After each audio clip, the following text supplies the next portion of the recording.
vapor barrier now. It's all compacted in. We did not do a lot of compaction around the pipes because we didn't want to mess with the fall of the pipes. It's very tight over here, so if we were to compact, we'd be concerned about lowering. That could be a pretty big issue for us.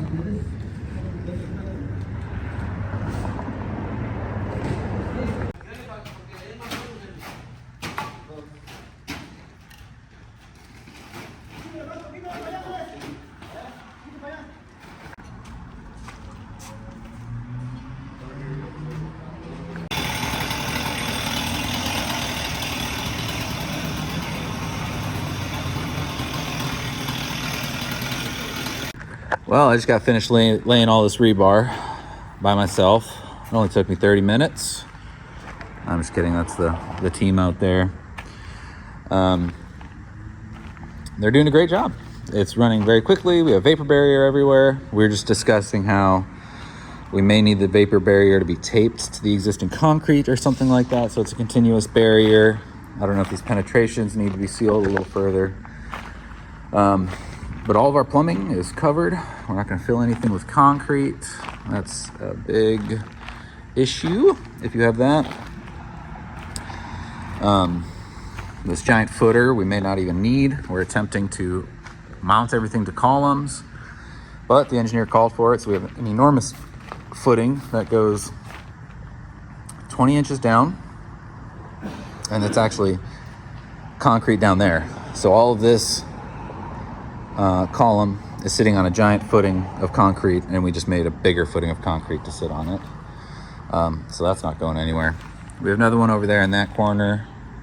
And then everything else is already a footer. This stuff's all 20 inches deep or more from what we can gather.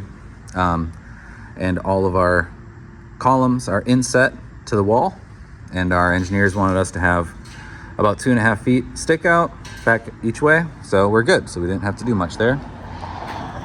We do have a couple small footers there to catch the staircase, which will extend out.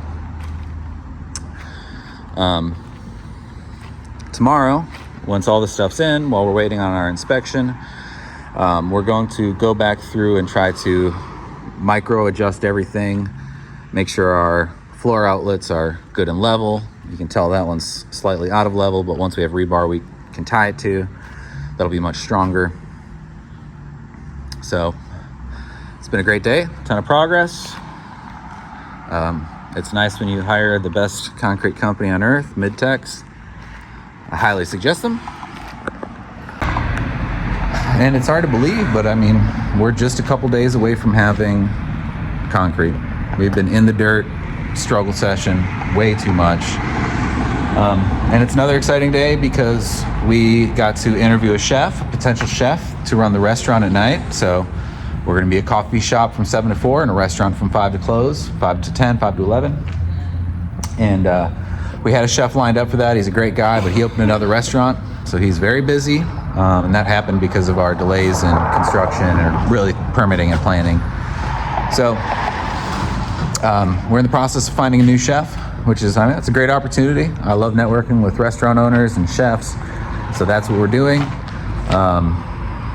And I think it's gonna be a great fit for whoever takes the space over. We really just want them to stay relatively within a certain price point that we think is feasible for this area, and we want them to be able to make some good money and pay us a little revenue. So great progress today. Tomorrow I'll have the completed project as far as rebar goes to show you. We're gonna get inspected, and then Friday's our pour, so that's only a couple days away. I can't believe we're gonna be walking on concrete soon. All right, we're out here on a big morning for the coffee shop. We got the concrete truck, or pump. We passed our rebar and footer inspection yesterday, so everything's good to go in that route. So today, we're gonna pour. And man, I've said it before, I'm gonna say it again, I love getting out of the dirt, man. We've been playing in the dirt for way too long. While we're waiting for the concrete, I figured let's talk a little bit about some of the financial aspects of our build out that have made it possible for us to build this really cool spot. So we're very lucky to work with Mill Creek.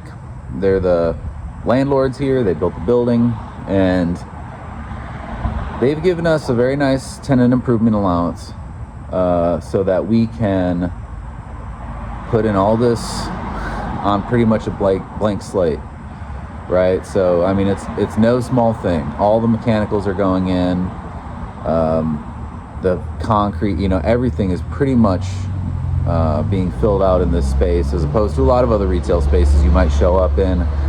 They already have a floor, they already have a bathroom, they may already have an HVAC system. So you go in and you build a bar, and maybe you have to move a couple of outlets and a little bit of plumbing. But this is a big project. They agreed. They're very excited to work with us. They saw proof of concept. They went to the previous Inclusion coffee shop, and they said there's not a lot of coffee shops that could fill this space. It's a big space. I think this one is 2,700 or 2,800, and then when we add the mezzanine, it's going to be 3,500, something like that. That's a lot of square footage for a coffee shop. And this is actually a little smaller than the coffee shop in Arlington. So, and Mill Creek has been so supportive. They really want to see us succeed. We actually went way over time in the design phase because of complications with our architects and engineers. So on top of, allowing us this budget, supporting us financially with the draw system and the TI, they even extended our rent-free timeline by 6 months, so that by the end of January, we should have everything completed, we should be open for business, and we're not going to be paying what, I don't know if this is a technical term, but we call it dead rent, where you're paying rent and you're not open.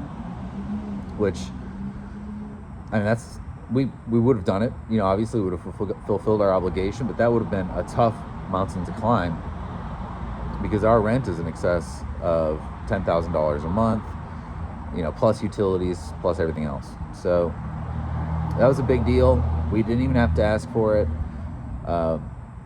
They monitored, we stayed in contact with them so that they knew about the delays and everything else. And finally, we had a meeting with them, and I was about to beg on my hands and knees, pretty much, like, hey, can you extend this? We don't want to die here before we can even launch. And they brought it up, and they said, hey, how much time do you need?